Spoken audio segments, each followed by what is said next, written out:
तो नमस्कार दोस्तों, वनविक परिवार में आप सभी का स्वागत है। दोस्तों, आज की इस वीडियोस में हम लोग बीए फर्स्ट सेमेस्टर के सभी विद्यार्थियों के लिए अति लघुत्तरात्मक प्रश्नों की ये चौथी क्लास पेश कर रहे हैं, जिसमें हम लोग धीरे धीरे करके अच्छे तरीके से क्लास से पेश कर रहे हैं। दोस्तों, प्लेलिस्ट आप जरूर देखिएगा, वीडियोस के डिस्क्रिप्शन में लिंक देख रखा है ना। तो चलिए आज की इस वीडियोस को शुरू करते हैं।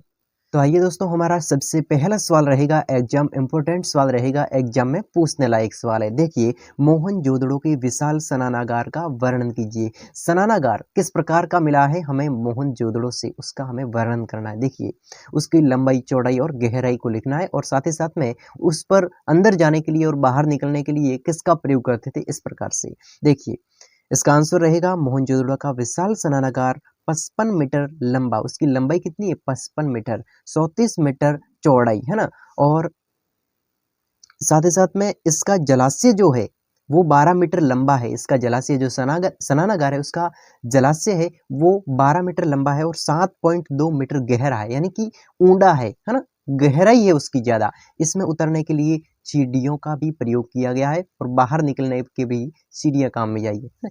इसके चारों ओर बरामदे और गलियारे भी बनाए हुए हैं। इस प्रकार से इसका आंसर हो जाएगा। अगला है, चमुहदड़ो क्यों प्रसिद्ध है।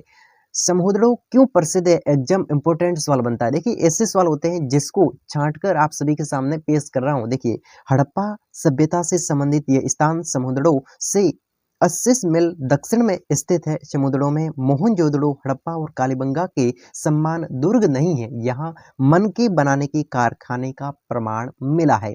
सवाल दोस्तों अलग प्रकार से भी पूछ लिया जाता है कि मन के बनाने वाले कारखाने का प्रमाण किस सभ्यता से मिला है, किस स्थान से मिला है, उसका वर्णन करो। सवाल घुमा भी दिया जा सकता है। देखिए, यहाँ पर समुद्रों पूछा है तो समुद्रों पर क्या हो रहा था, यहाँ पर मन के बनाने के कारखाने का प्रमाण समुद्रों से मिला है। अब समुद्रों का स्थान भी यहाँ पर बता दिया, हड़प्पा सभ्यता से संबंधित है समुद्रों, और ये स्थान मोहनजोदड़ो से 25 मील दक्षिण में स्थित है। समुद्रों मोहनजोदड़ो हड़प्पा कालीन और कालीबंगा के समान यहाँ पर दुर्ग नहीं मिलते हैं, यहाँ पर मन के बनाने की फैक्ट्री मिलती है, कारखाना मिलता है। ओके, बिल्कुल। अगला दोस्तों, लोथल के बारे में, एग्जाम इंपोर्टेंट, सिंधु सभ्यता का प्रमुख केंद्र लोथल है और साथ ही साथ में अहमदाबाद जिले की सरागवाल गांव से 25 मील दक्षिण में भोगवा नदी के तट पर स्थित इस स्थल की खोज डॉक्टर एस.आर. राव ने 1957 में की थी। कृत्रिम बंदरगाह का अवशेष प्राप्त हुआ। दोस्तों, लोथल से कृत्रिम बंदरगाह का अवशेष प्राप्त हुआ, ध्यान रखें। बिल्कुल, ये कहाँ पर है लोथल, अहमदाबाद जिले के सारागवाल जिले के अंदर है और साथ ही साथ में भोगवा नदी के तट पर है। और यहाँ पर सर्वप्रथम खोज किसने की, डॉक्टर एस.आर. राव के द्वारा की गई। ये हो गया लोथल। क्या है लोथल, यहाँ पर बंदरगाह मिला है। ओके, अब दोस्तों कालीबंगा तो आप जानते हो, काले रंग की चूड़ियां, हनुमानगढ़ घग्गर नदी के किनारे पर है, हनुमानगढ़ जिले में है।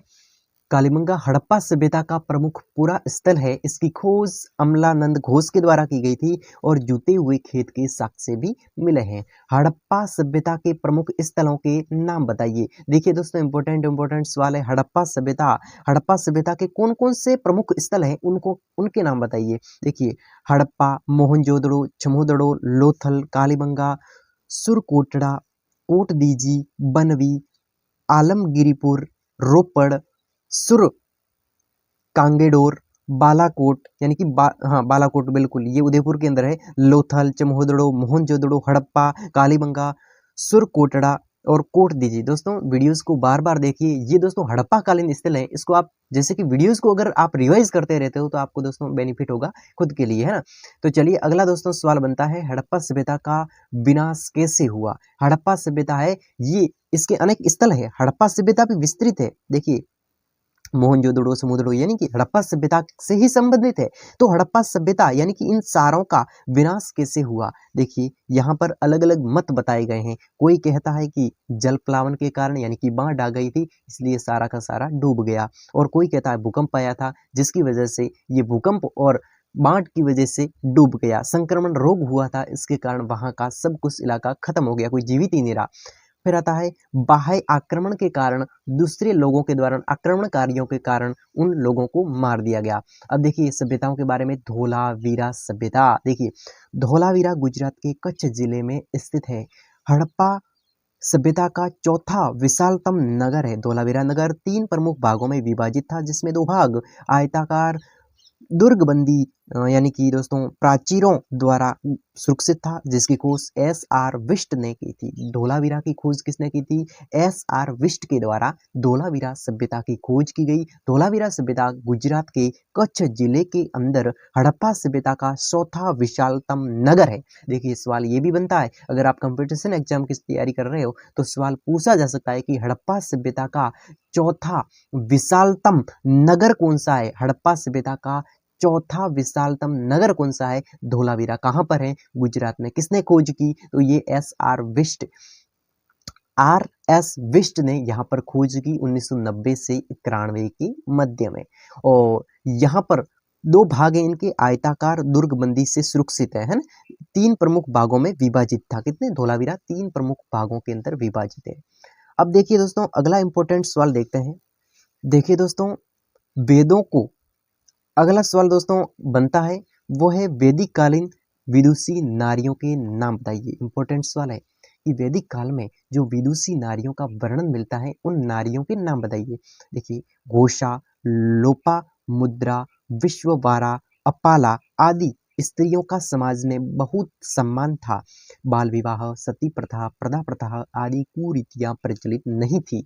देखिए ये जो प्रदा प्रथा है, कुरीतियां हैं, जैसे कि हो गया दहेज प्रथा है, सती प्रथा है, बाल विवाह है, ये दोस्तों कुरीतियां हैं, वो वैदिक कालीन यानी कि पुराने समय में जब वेद हुआ करते थे, है ना, तो उस समय में ये कुप्रथाएं नहीं थी, ये बाद में बनी है। यानी कि दूसरे लोगों का आक्रमण हुआ, उससे बचने के लिए ये दोस्तों प्रक्रियाएं होती थी। देखिए सती प्रथा है, जो पति के मरने पर वो स्वयं साथ में कूद जाती थी चिता के अंदर। ये क्यों? ये दूसरे लोगों से बचने के लिए हो सकता है। पर्दा प्रथा क्यों है? क्योंकि कोई दूसरा देख न पाए, कोई दूसरा व्यक्ति देख न पाए, यानी कि दूसरों से बचने के लिए ये दोस्तों पर्दा प्रथा है, सती प्रथा है, ये दोस्तों हो गई। बाल विवाह है, यानी कि किसी दबाव को सहन न करने के लिए छुपके से हो जाता था बाल विवाह। तो ये भी दोस्तों क्या था? एक प्रकार की कुरीति है जो किसी कारणवश स्टार्ट की गई थी, है ना। देखिए तो ये धीरे धीरे बंद तो हो गई है, लेकिन फिर भी इसकी अगर हम बात करें तो ये वैदिक काल में नहीं थी।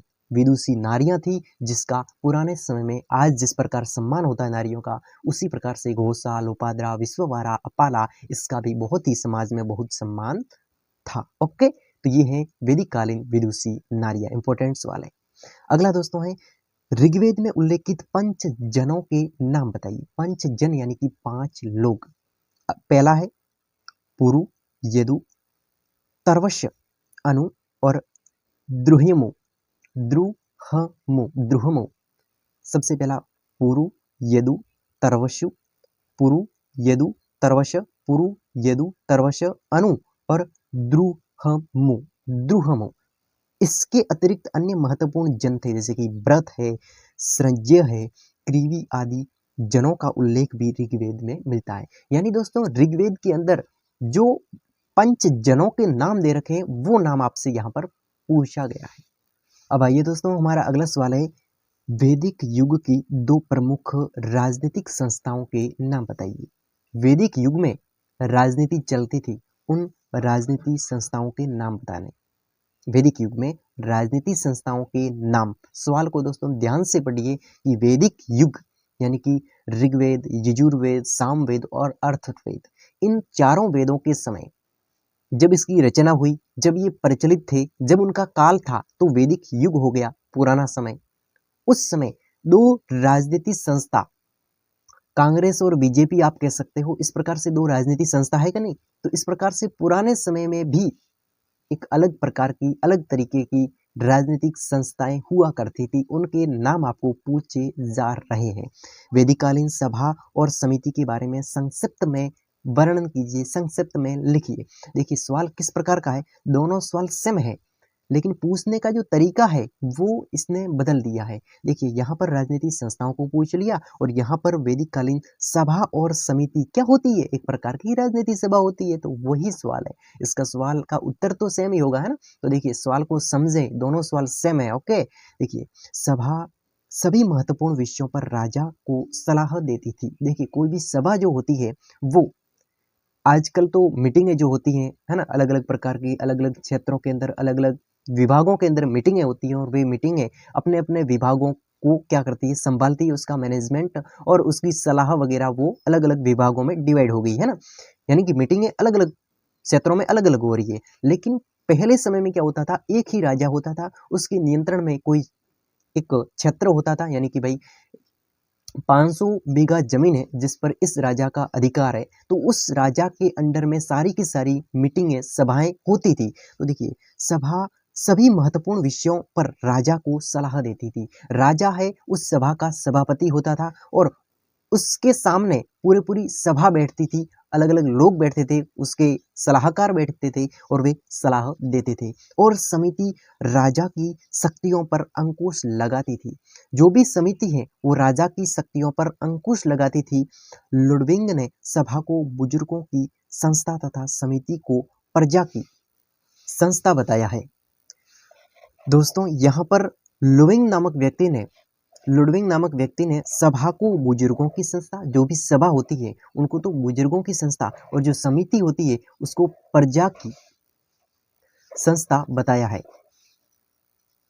जबकि एक दूसरा व्यक्ति है जिमर के अनुसार प्रजा राष्ट्रीय परिषद थी और सभा वयस्क लोगों की संस्था थी। प्रजा जो है वो राष्ट्रीय परिषद है और सभा है वो वयस्क लोगों की संस्था थी। इस प्रकार से दोनों के अलग अलग मत है।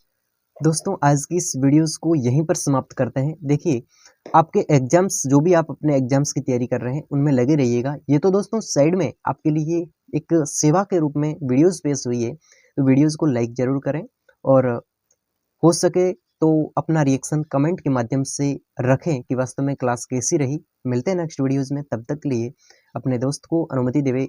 जय हिंद, जय भारत।